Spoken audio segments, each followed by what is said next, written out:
Fans d'avis golf, bonjour, bienvenue dans cet épisode de Backspin.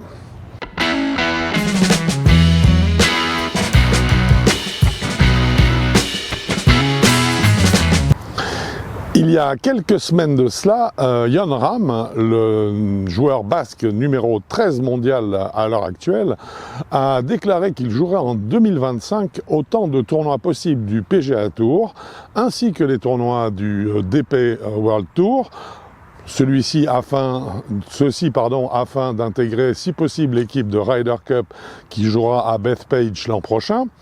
Mais également donc de jouer sur le PGA Tour et qu'il était prêt pour cela à renoncer bien sûr au LIV Golf, quitte à rembourser les sommes qu'il a reçues et qui, vous le savez, dépassent 500 millions de dollars afin de jouer donc sur ce tour dissident.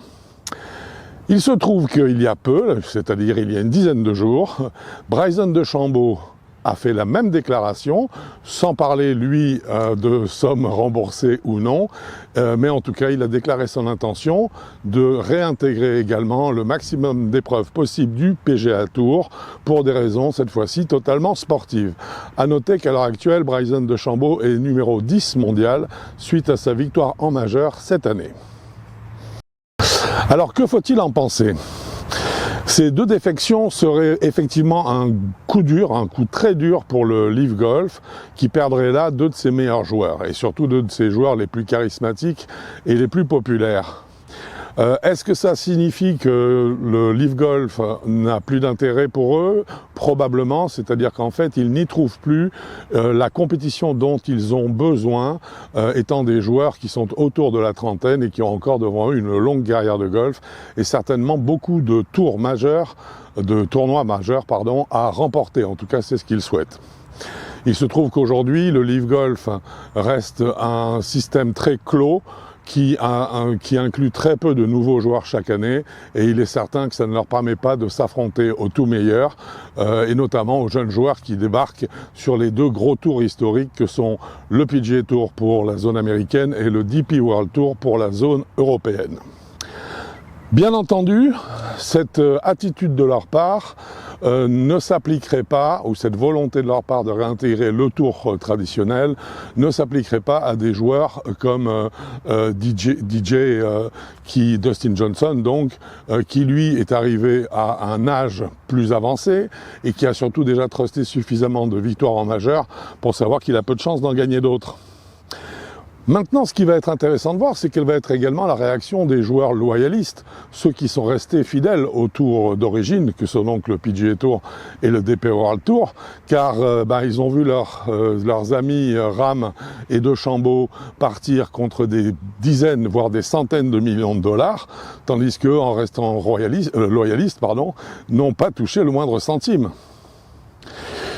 Il paraît très logique que, en fait, leur intégration, leur nouvelle réintégration en tout cas au tour traditionnel se fasse en passant par les exemptions dont ils profitent encore pour s'inscrire à des tournois du PGA Tour et du DP World Tour, et ensuite progressivement de regagner, je dirais à la loyale là également, leur carte de jeu et les pleins pouvoirs pour s'exprimer sur le PGA Tour et le DP World Tour.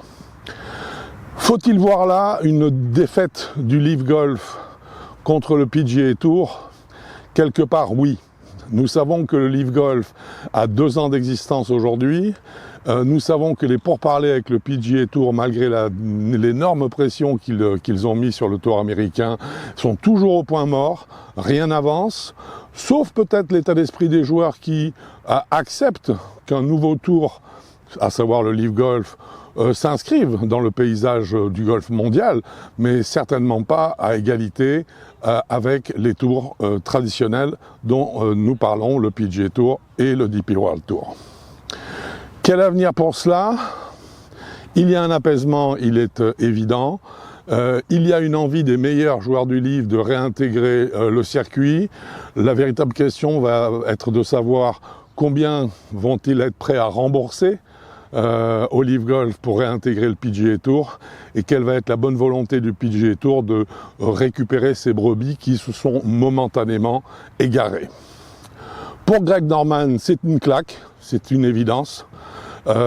Nous aurons évidemment plus d'informations et peut-être des informations surprenantes puisque Norman a rencontré le président de la FFG, Grisot, il y a peu.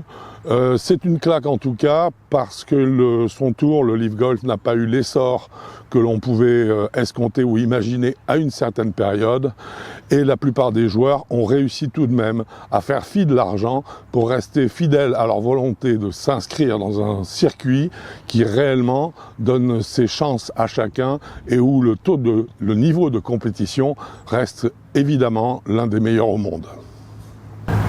En conclusion, si cette migration se poursuit et si nous voyons d'autres joueurs faire défection au Live Golf pour rejoindre les tours traditionnels, cela nous prouvera, et c'est une bonne nouvelle, qu'en finalité, l'histoire et les tours traditionnels qui ont créé cette histoire par de grands champions qui s'y sont affirmés, ainsi que l'esprit sportif prennent encore aujourd'hui le pas sur le roi dollar.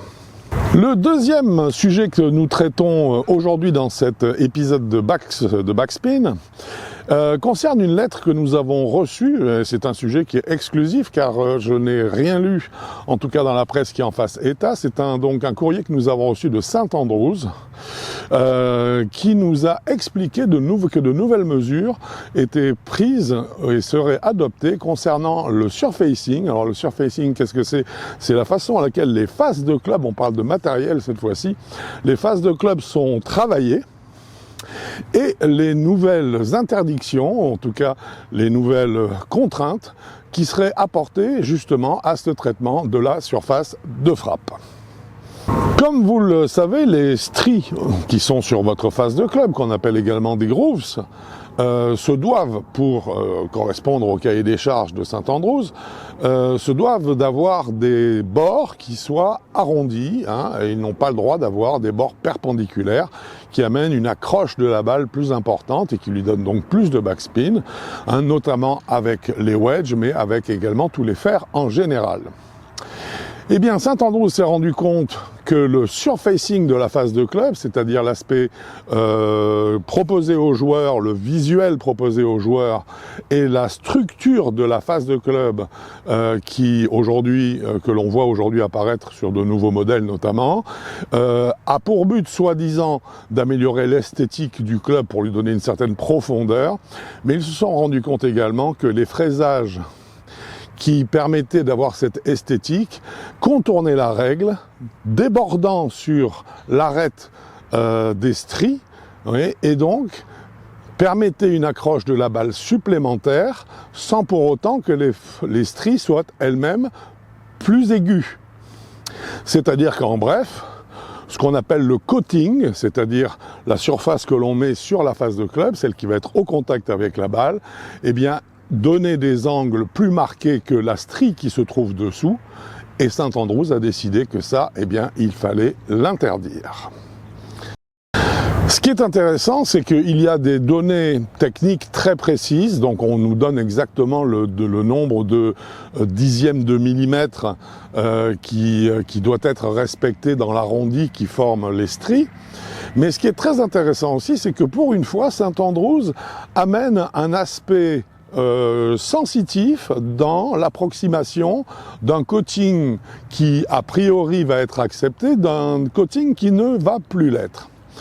Ce coating, donc en fait la surface de la face de club, lorsque vous passez le doigt dessus et que vous sentez qu'il est relativement rugueux, eh bien il implique qu'a priori le club ne pourra plus dorénavant être homologué.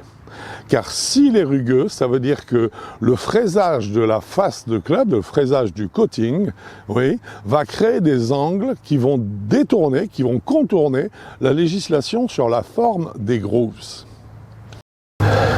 Il est vrai, il faut bien le reconnaître, que petit à petit, sous des prétextes esthétiques, les fabricants ont amené de plus en plus de face de club visuellement travaillée, donc de coating un peu rugueux, et donc ont effectivement contourné la réglementation. Alors cela ne va plus se produire, cela concerne évidemment, comme on l'a dit, les fers d'abord et puis les sandwich, mais cela maintenant va être éliminée. Donc en fait, nous ne pourrons plus avoir de phases de club qui au contact seront rugueuses. Il faudra qu'elles soient lisses, en tout cas, même si des points hauts et des points bas peuvent être notés sur la face de club pour lui donner notamment une certaine profondeur au niveau de l'aspect. Cette mesure est-elle intéressante en soi? Et va-t-elle réellement changer beaucoup de choses? Non. Hein, on n'est toujours pas quand même sur des stries perpendiculaires, on reste sur des stries qui sont relativement arrondies, même si donc, on vient de le dire, les fabricants essayent de rendre cet arrondi le moins arrondi possible. Mais ceci étant, il est évident qu'il n'y aura pas de résultat palpable sur le terrain.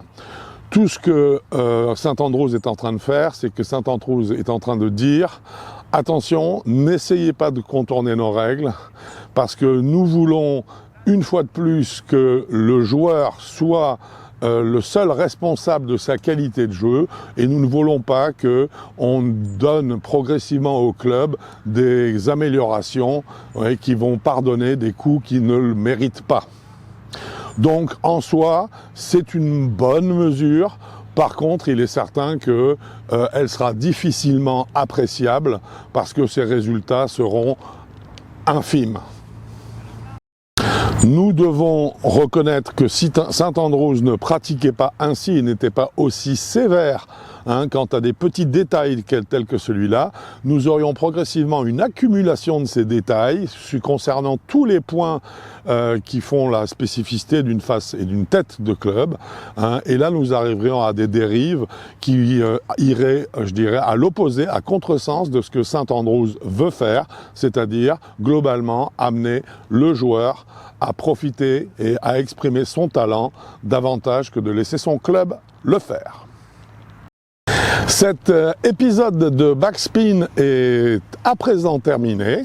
Je vous dis bon golf à vous, en espérant de vous revoir très bientôt, bien sûr, sur avigolf.com. Bon golf à vous!